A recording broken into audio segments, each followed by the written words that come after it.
주님의 말씀입니다. 경청하십시오.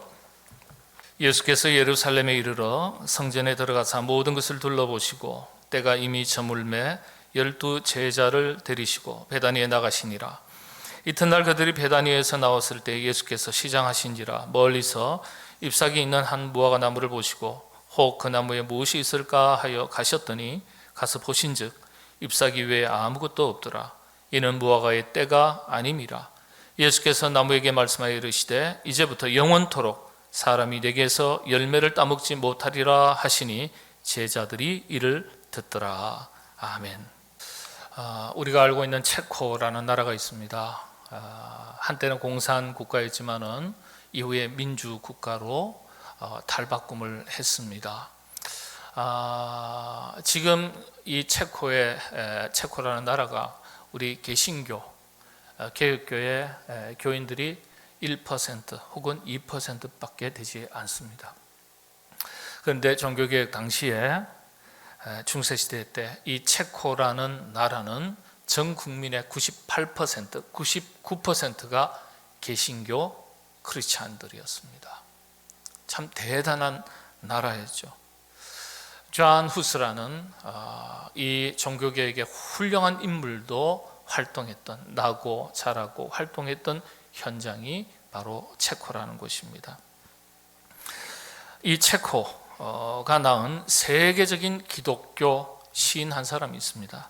라이너 마리아 릴케라는 분입니다. 우리 기독교계에서는 기독교 문학에 있어서는 굉장히 주목받고 이미 널리 알려져 있는 분입니다.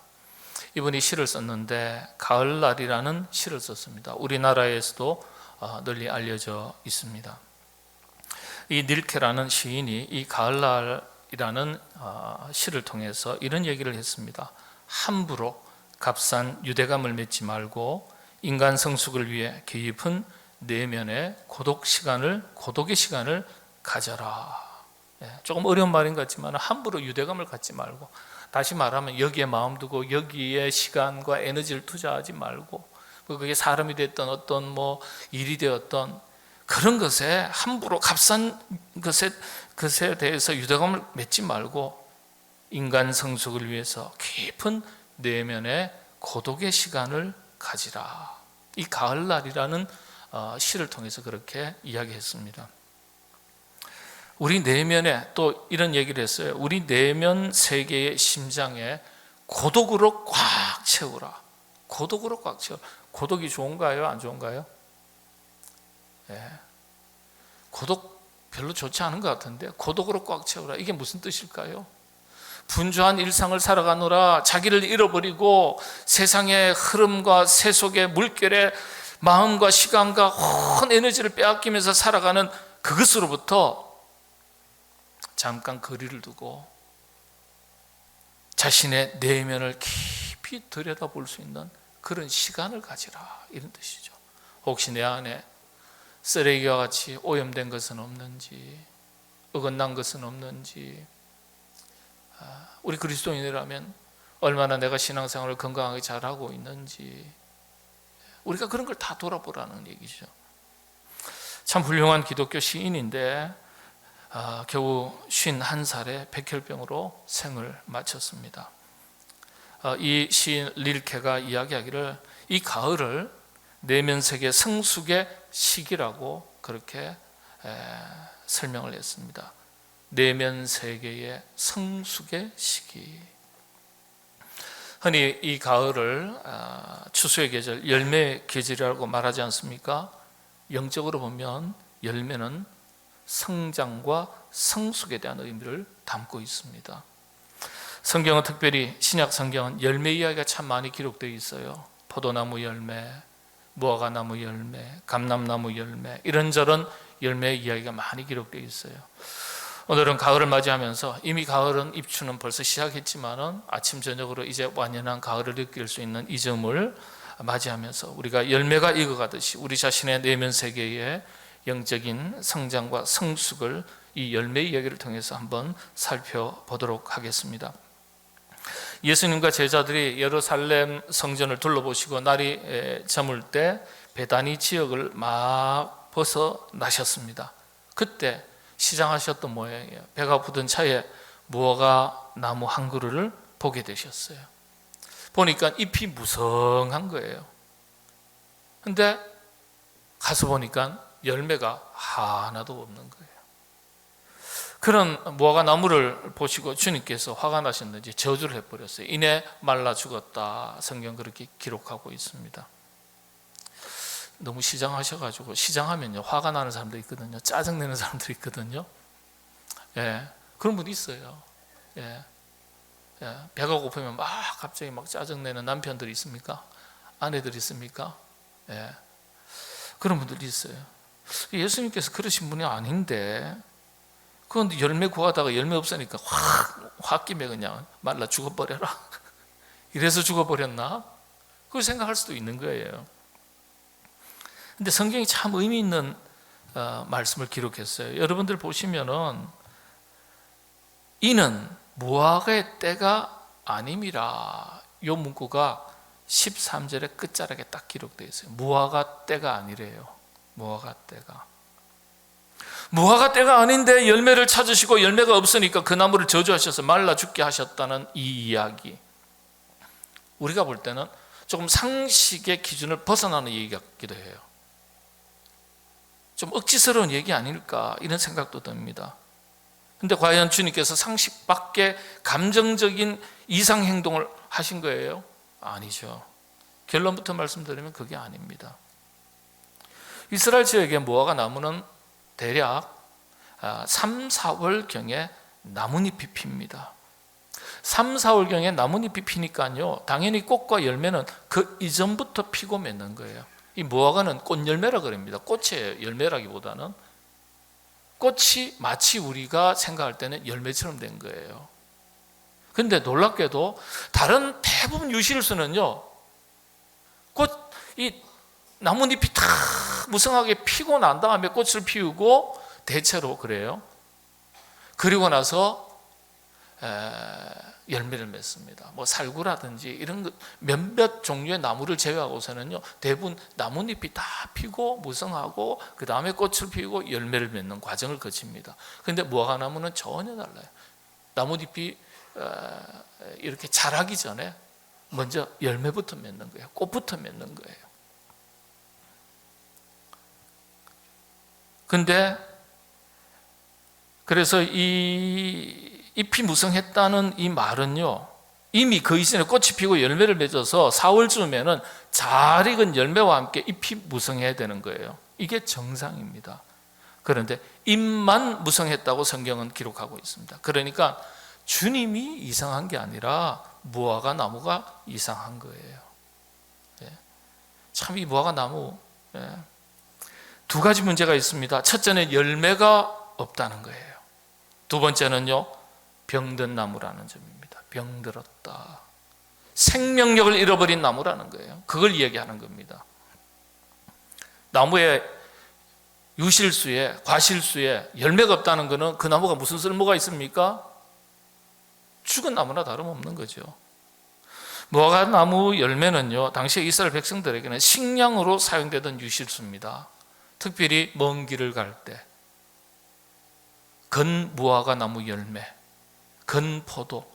당시에 뭐 여관도 별로 없고 식당도 별로 없고 교통수단도 별로 없으니까 먼 길을 갈 때는요, 이게 하루 이틀 길이 될지 일주일이 될지 한 달이 될지 알 수가 없습니다. 그러니까 어떻게 해요? 자신이 먹어야 될 비상식량은 자신이 다 챙겨야 돼요. 그때 요긴하게 사용되는 비상식량이 건 무화과 나무 열매입니다. 그리고 건포도예요. 먼 길을 떠날 때 필수 식량이에요. 그래서 무화과 나무 열매는요, 한 해라도 그럴 수가 없는 거예요. 사람의 양식이기 때문에. 그래서 주님은 열매 없는 무화과 나무는 아무짝에도 쓸모가 없다, 이렇게 말씀하시고 저주를 하신 겁니다. 오늘 이 이야기를 통해서 우리가 두 가지 한번 생각해 볼 것은요, 첫 번째는 열매가 없다는 사실. 반대로 말씀드리면 열매 있는 신앙생활을 하셔야 된다는 거예요. 두 번째가 병든 나무라 그러지 않았습니까? 바꿔서 말씀드리면 우리 신앙생활, 건강한 신앙생활을 하셔야 된다는 얘기예요. 첫 번째, 열매가 있어야 된다는 것. 오늘 본문 성경에서 강조하는 내용은요, 무화과 나무 열매가 없다는 점을 강조합니다. 가장 첫 번째는요, 성경에서 자주 언급되는 이야기 중에 이 열매 어떤 의미를 가지고 있을까요? 이 열매라는 헬라어 단어가요, 칼포스라 그럽니다. 칼포스. 예. 유익, 이득 이런 뜻이에요. 예. 그래서 열매 그러면요, 유익이 있냐, 이익이 있냐 없냐, 유익이 되냐 안 되냐 이것 가지고 결정짓는 겁니다. 어떤 것이든지 열매는 유익이 있어야 돼요.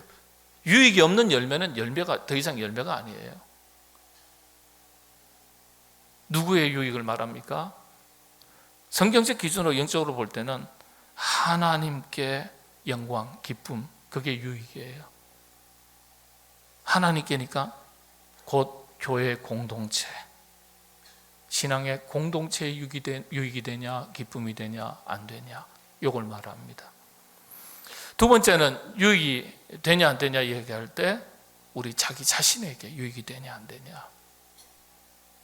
그리고 세 번째는 이웃에게, 나 아닌 다른 사람들에게 유익이 되냐 안 되냐. 열매라는 것은 나도 먹고 남도 먹일 수 있는 게 유익이에요. 그게 좋은 것 아닙니까? 나도 먹고 남도 먹을 수 있는 게 그 좋은 열매입니다. 자기 자신에게만 유익이 되는 것을 가지고 열매라고 말하지는 않습니다. 그건 개인에게는 열매가 될지 몰라도 공동체에는 유익이 안 돼요. 열매라고 말하기 어렵습니다. 우리 그리스도인은 그런데 어떤 사람입니까? 자신의 유익을 먼저 구하는 사람이 아니죠.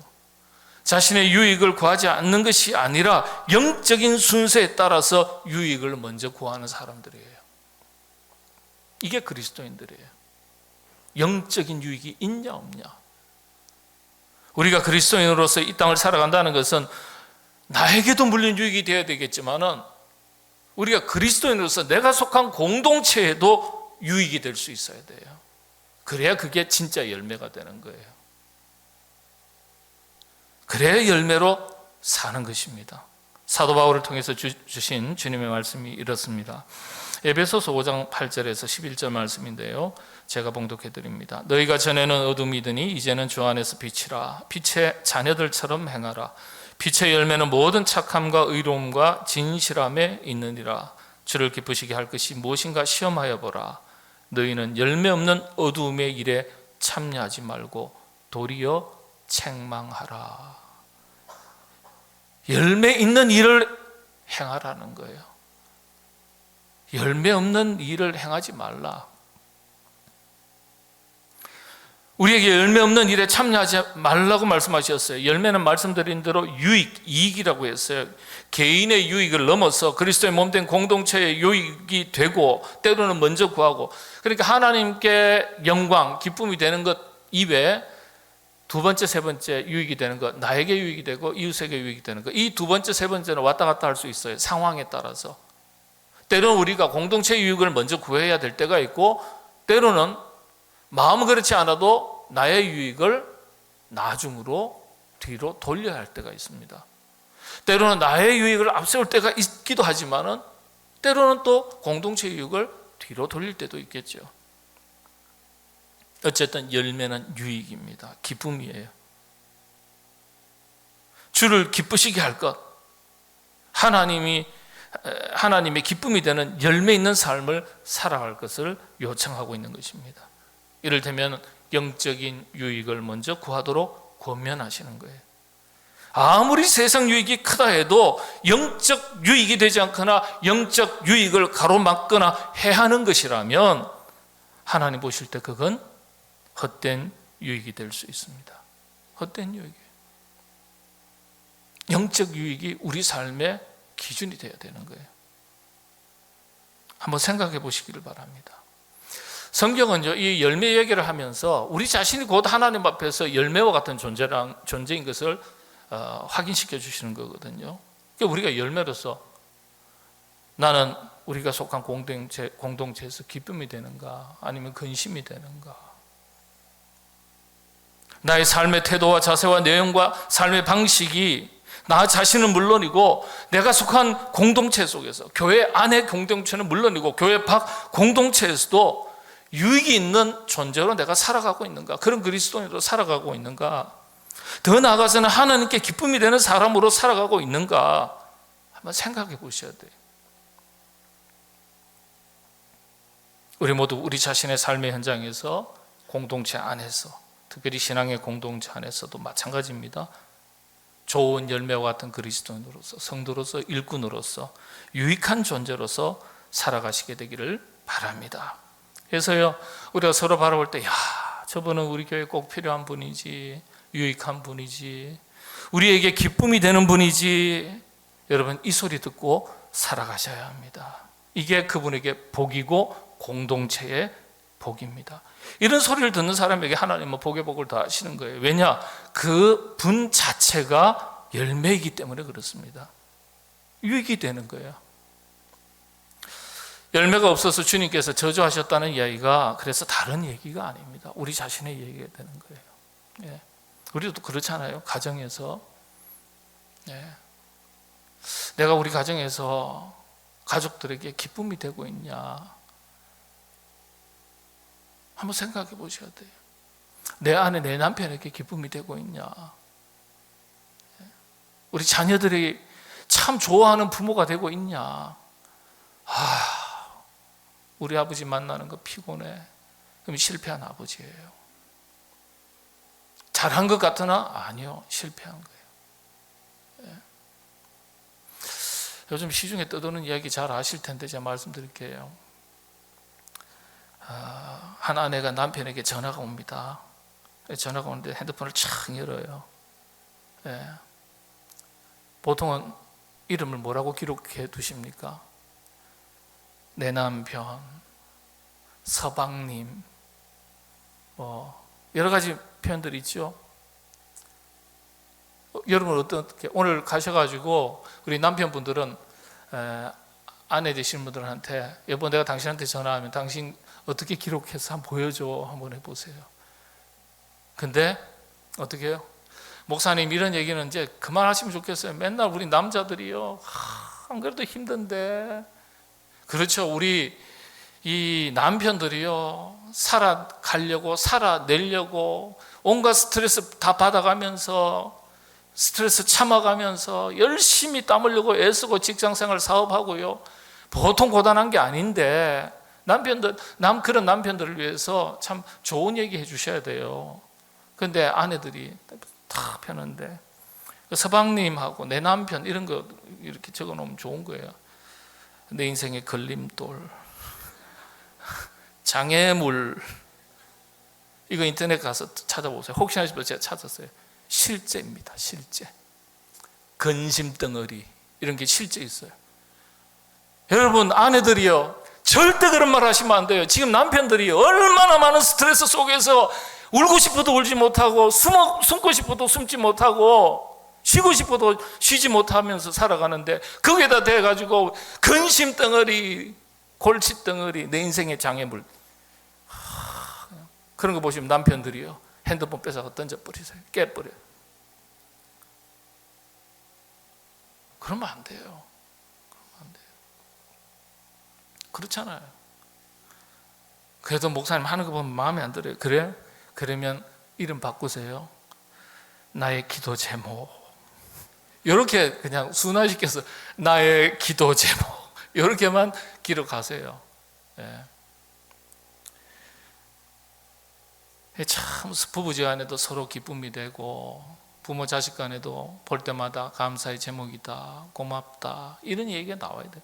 성도들 지간에도 서로 보면서 고맙습니다, 감사합니다, 한 공동체에서 신앙생활하게 된 거 참 감사합니다 이런 얘기를 하면서 예배드리고 신앙생활에 교제하고 해야죠. 안 그러면 빨리 보따리 싸가지고 딴 데 가셔야 되는 거예요. 예? 여러분들 그런 좋은 열매라는 것은 나도 먹고 너도 먹는 거예요. 서로에게 기쁨이 되는 거예요. 서로에게 기쁨이 되는 좋은 열매 같은 여러분들 다 되시기 바랍니다. 무화과나무 이 나무는 어떤 거라고요? 병든 나무였어요. 병들지 말아야 됩니다. 그런데 참 자료를 찾아보니까 이 무화과나무가요 각종 질병에 아주 저항력이 얼마나 강한 유실수인지 그런 나무인지 새삼 발견하게 됐습니다. 웬만한 병을 알아도 반드시 열매를 맺는 나무라고 알려져 있습니다. 실제 그래요. 제가 저희 화단에 무화과나무 3그루가 있어요. 화분에 담아놓은 게요. 비료를 줍니까? 물만 주거든요. 그런데 병도 안 걸려요. 벌레도 안 꼬여요. 얼마 전에 보니까 화단에 위에 있는 나무들을 공사 때문에 다 내려놓고 잠시 못 봐서 그런지 그새 그 무화과나무 열매가 익었는데요, 나중에 잘 안 돌아와서 그런지 몇 개는 다 말랐더라고요. 열매가 막 바짝 금 열매가 된 거예요. 근데 하나는 보니까 도실도실하게 아주 기가 막히게 잘 익었어요. 전우자하고 다 살피다 아무도 없더라고요. 그래서 톡 따가지고 갖고 와서 사무장 줬어요. 사무장 먹어라. 야, 기가 막힌 거다 이거. 예? 그 약도 안 쳐요. 뭐 그럼도 안 줘요. 가끔 물도 주는데요, 물도 안 줬는데 잘만 살아요. 그렇게 생명력이 강한 무화과나무예요. 그런 생명력 강한 무화과나무에 열매가 없다는 건요, 그 나무의 생명력이 이미 끝났다는 이야기와 하나도 다를 바가 없는 거예요. 여러분, 신앙도 마찬가지입니다. 병들면 열매가 없습니다. 건강해야 생명력이 있고 열매가 있는 거예요. 여러분, 영적으로 병들지 않게 되시기를 바랍니다. 시험과 걱정과 환난, 여러 가지 스트레스 찾아오면요, 이걸 하나님은 왜 나에게 이런 거 주시나 이 생각하지 마시고 영적인 도전으로 여기시기 바랍니다. 이런 영적인 도전 속에서 깊은 병을 앓는 분이 있는가 하면, 시험이 오고 시련이 역경이 찾아와도 이겨내는 사람이 있어요.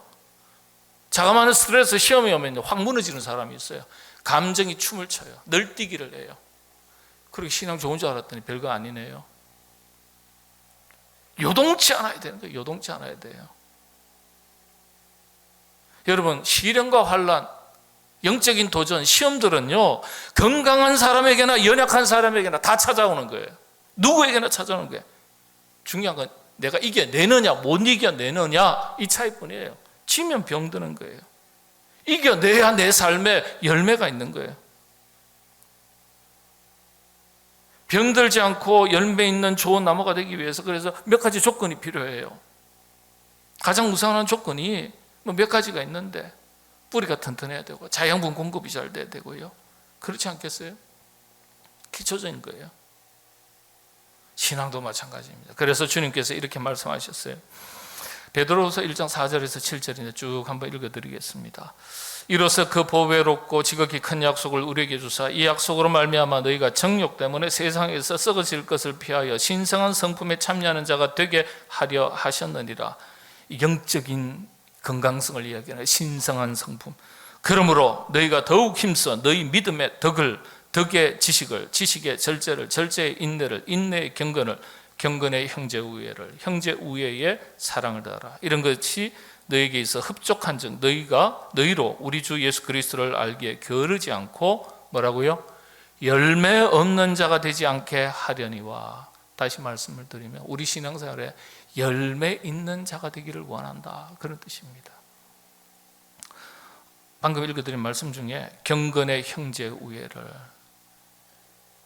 이 신앙생활, 경건생활 말하는 거죠. 여기에 형제 우애를. 여러분, 개인이 신앙생활을 혼자 잘하는 거 귀한 일입니다. 그러나 신앙생활은 공동체가 하는 겁니다. 공동체가. 성경은 처음부터 끝까지 항상 공동체를 강조했어요. 개인 예배가 아니에요. 공동체적 예배를 강조했어요. 처음부터 끝까지. 그래서 경건생활, 경건만 따지면 안 돼요. 여기에 형제우애라는 게 뭐예요? 교회의 본래적인 이름이 에클레시아, 코이노니아지 않습니까? 코이노니아라는 게 교제를 말합니다. 교제. 그래서 공동체의 아름다운 교제가 경건생활하고 딱 연결이 되는 거예요. 이 구절은 제가 따로 떼가지고 나중에 강해로 설교를 하도록 하겠습니다. 열매 있는 자가 되라. 열매 없는 자가 되지 말고. 그래서 병들지 않고 좋은 열매를 맺는 좋은 나무로 살아가는 성경이 가르쳐주는 방법이 3가지인데요. 3가지 조건을 얘기합니다. 첫째가 말씀드린 대로 뿌리가 튼튼한 나무. 둘째, 자양분을 잘 받아들이는 나무. 물된 동산에 심겨진 나무라 그랬죠. 시편에 보면 이 자양분, 신앙생활의 기초 중에 기초가 예배생활이에요. 여러분, 예배가 흔들려버리면 다 흔들려버려요. 한국교회가 흔들린 게 왜요? 예배가 흔들렸기 때문에. 개인 신앙생활 다른 거 볼 거 없습니다. 예배생활 보는 거예요. 말씀과 기도. 그러면서 동시에 개인 신앙생활이 아니라 그랬어요. 공동체라고 그랬어요. 공동체 안에서 얼마나 교제가 잘 이루어지느냐. 우린 그리스도의 몸된 교회의 지체로서 서로 연합이고 교제고 조화를 이루어야 되는 거예요. 이게 건강한 신앙생활의 기초가 되는 거예요. 예? 그럴 때 건강하게, 뿌리가 건강하고 자양분을 잘 빨아들이면 그 다음에는요, 꽃이 피지 말라 그래도 꽃은 피게 돼 있는 거예요. 열매 맺지 말라 그래도 열매가 맺게 돼 있는 거예요. 좋은 열매 맺는 나무가 조건이 그런 겁니다. 좋은 나무라 그러면 이 세 가지가 갖춰져야 돼요. 서로 연결되어 있는 겁니다. 근데 여기서 우리가 조금 더 깊이 있게 살펴볼 내용이 있는데, 좋은 나무가 어떤 의미일까? 방금 말씀드린 그런 성경의 말씀의 기준을 가지고도 설명되지만은 이 성경에 기록된 좋은 나무라는 단어의 원어의 의미를 살피면 여러분 신앙생활에 큰 영적인 교훈을 얻을 수 있습니다. 헬라어로 나무를 덴드론이라 그럽니다. 덴드론. 그런데 이 나무라는 뜻의 이 덴드론이라는 말은 원래 상수리 나무만을 가리켜 말할 때 사용하는 단어입니다. 이 뒤에 지금 십자가가 상수리 나무로 만들었습니다. 그러니까 상수리 나무를 말할 때 덴드론 그랬습니다. 구약에도 마찬가지예요. 그런데 아주 의미 있는 말이에요. 구약에서 상수리 나무는요, 곧 하나님을 만나기 위해서 항상 찾아갔던 나무를 말합니다. 상수리 나무 아래가 예배의 자리였고, 생을 마칠 때도 믿음의 선조들은 상수리 나무 아래에 나를 묻어달라 그랬어요. 그래서 보면 성경 기록 보면은 헤브론가 마물의 상수리 나무 아래에 묻혔더라. 마물의 상수리 나무 아래에 돌단을 쌓았더라. 상수리 나무가 그런 나무예요. 흔히 하는 말로 신성한 나무, 신목을 말하는 겁니다. 그래서 특히 구약 성경에서 상수리 나무 하면요, 하나님과의 접촉점을 말하는 거예요. 하나님과의 연결고리를 상징하는 나무가 상수리 나무입니다. 이게 덴드론의 나무라는 원어의 의미입니다.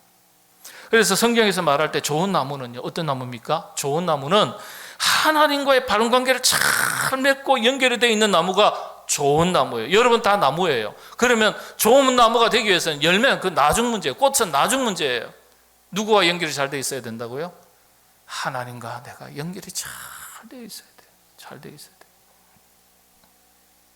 이런 나무에서 좋은 열매를 맺게 된다고 가르쳐주고 계시는 거예요. 그래서 성경은 하나님과 분리되어 있는 나무에게서는 돌, 감람, 열매가 열리고, 또 이런 나무는 참 감람나무이신 예수님께 접붙임을 받아야만 좋은 감람나무 열매를 맺을 수 있다. 복음서에 분명히 기록하고 있죠. 그러니까 우리가 나무라면요, 우리는 뿌리 건강성을 따지고, 그 다음에 땅 속에 얼마나 자양분이 많냐, 그 다음에 얼마나 좋은 열매를 맺냐, 이런 걸 먼저 생각하는데, 그것도 물론 맞습니다만은 하나님과 내가 얼마나 잘 연결되어 있느냐, 우리가 나무 같은 인생이라고 그렇게 규정한다면, 정의한다면, 주님께 접붙임을 받아야 좋은 열매, 좋은 감람나무 열매를 맺게 되는 그런 나무가 된다고 가르쳐 주셨으니까. 요한복음서 15장 4절에서 6절 말씀입니다. 내 안에 거하라, 나도 너희 안에 거하리라. 가지가 포도나무에 붙어 있지 아니하면 스스로 열매를 맺을 수 없음 같이 너희도 내 안에 있지 아니하면 그러하리라. 나는 포도나무여 너희는 가지라. 그가 내 안에 내가 그 안에 거하면 사람이 열매를 많이 맺나니 나를 떠나서는 너희가 아무것도 할 수 없음이라. 사람이 내 안에 거하지 아니하면 가지처럼 밖에 버려져 마르나니 사람들이 그것을 모아다가 불에 던져 사르느니라. 하나님과의 관계를 말하는 거예요. 여러분, 하나님과의 바른 관계, 깊이 있는 관계 잘 맺어가시는 신앙생활을 하시기를 바랍니다. 그것으로 끝나면 안 됩니다. 경건의 형제 우애 공동체입니다. 제가 늘 말씀드리지만 어떤 일을 할 때 다 같이 해서 일을 조금 못하는 게 좋아요. 혼자 해가지고 일 잘하는 것보다. 그게 중요한 거예요. 부부지간에도 여러분들 좋은 집에다가 여러 가지로 자랑할 것이 많아도 가족들이 맨날 싸우고 치고받고 하면 그게 좋은 나무 같은 가정이 될 수 있습니까? 천만의 말씀이요. 가난하고 부족하고 아쉬운 것이 많아도 서로 연약한 것, 힘든 것을 가족이 만나서 위로하고 힘내라, 격려하고, 성적이 60점 맞다가 40점 맞고 20점 맞으면 다른 것은 다 40점인데 수학이 20점이야. 그러면 이놈의 자식아, 너는 똑같이 밥 먹고 똑같이 학원 다니는데 왜 너는 이 모양이냐? 그렇게 하면 안 돼요. 뭐라고 해야 돼요? 뭐라고요? 다 40점이 되고 한 거 수학만 20점이야. 야야, 고생했다. 너무 한 과목에 집중하지 마라. 자녀들에게는요, 자녀 망치는 방법 중에 하나가 지나친 간섭이에요. 간섭하면 할수록 애는 망가집니다. 이걸 진작 알아야 되는데, 자녀는 독립적인 자아거든요. 자기 존재가 있는 거예요.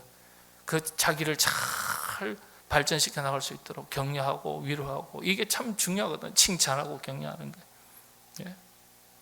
그래서 우리가 교회 공동체도 그런 거예요.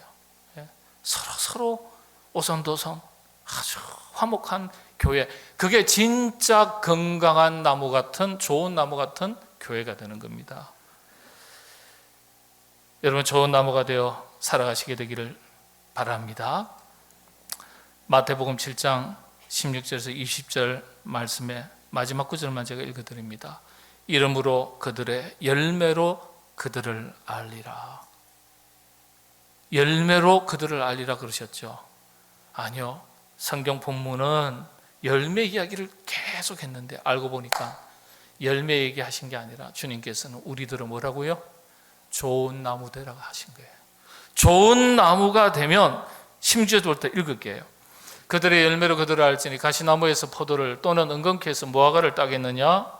이와 같이 좋은 나무마다 아름다운 열매를 맺고 못된 나무가 나쁜 열매를 맺나니 좋은 나무가 나쁜 열매를 맺을 수 없고 못된 나무가 아름다운 열매를 맺을 수 없느니라. 아름다운 열매를 맺지 않는 나무마다 지켜 불에 던져지느니라. 이러므로 그들의 열매로 그들을 알리라.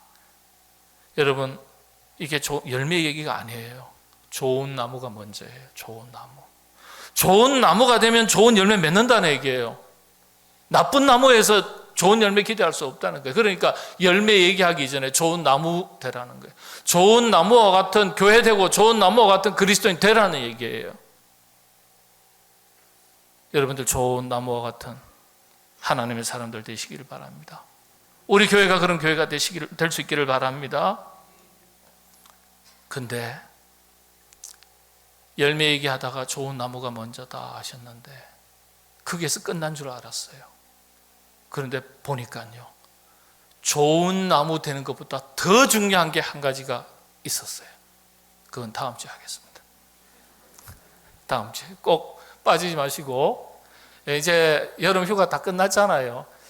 저는 이번 주 목요일까지 조금 개인적인 시간을 갖겠습니다. 뭐 따로 시간 길게 휴가를 가거나 이게 지금 상황이 안 되고, 9월은 또 사역들도 많기 때문에 다 끝냈으니까 가을 열매가 익어가는 이 절기에 여러분들 좋은 열매 되시고 좋은 나무 되시기를 바랍니다. 기도하겠습니다. 주님, 저희들을 좋은 나무 되라 하셨으니 그런 나무 될 수 있도록 노력하겠습니다. 성령님, 우리의 연약함을 도와주셔서 좋은 나무 같은 그리스도인, 좋은 나무 같은 성도, 좋은 나무 같은 일꾼 되게 하시고, 우리 교회가 그와 같은 좋은 나무와 같은 교회 되도록 든든하게 서가도록 도와주시옵소서. 예수님의 이름으로 기도하옵나이다. 아멘.